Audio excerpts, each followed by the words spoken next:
The country's 47-year membership of the bloc officially ends Friday night at 2300 GMT.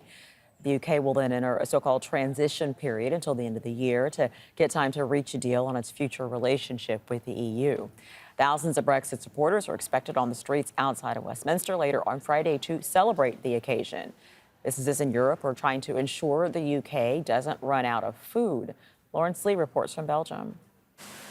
The last day for the UK in the European Union, but here they're carrying on as if nothing is changing.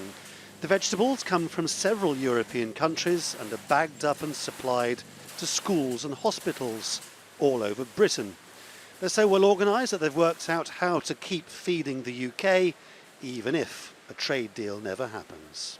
All our transport is now uses the weekend rather than depending only on weekdays, so we gain 2 extra days to get our stuff over to the UK.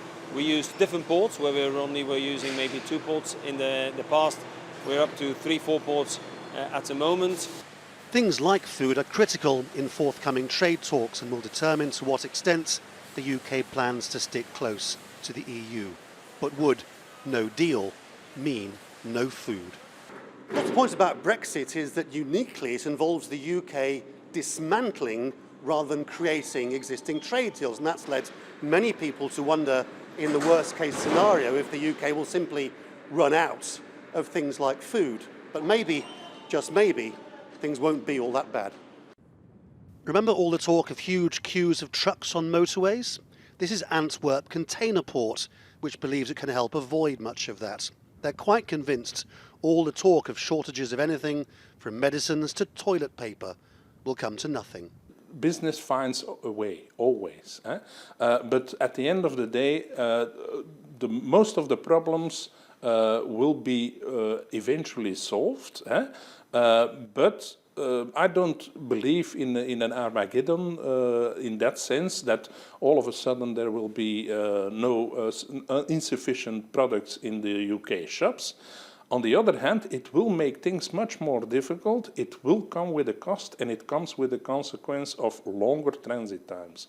Brexiters have always said speculation the UK will run out of vital supplies is overblown.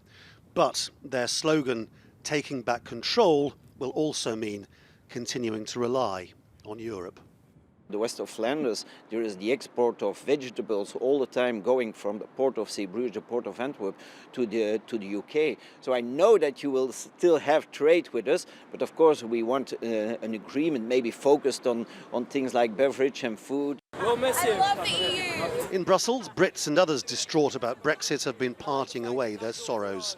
But if Belgian exporters have got it right, the UK's great departure may not turn out to be entirely traumatic for either side. Laurence, Al Jazeera in Western Belgium.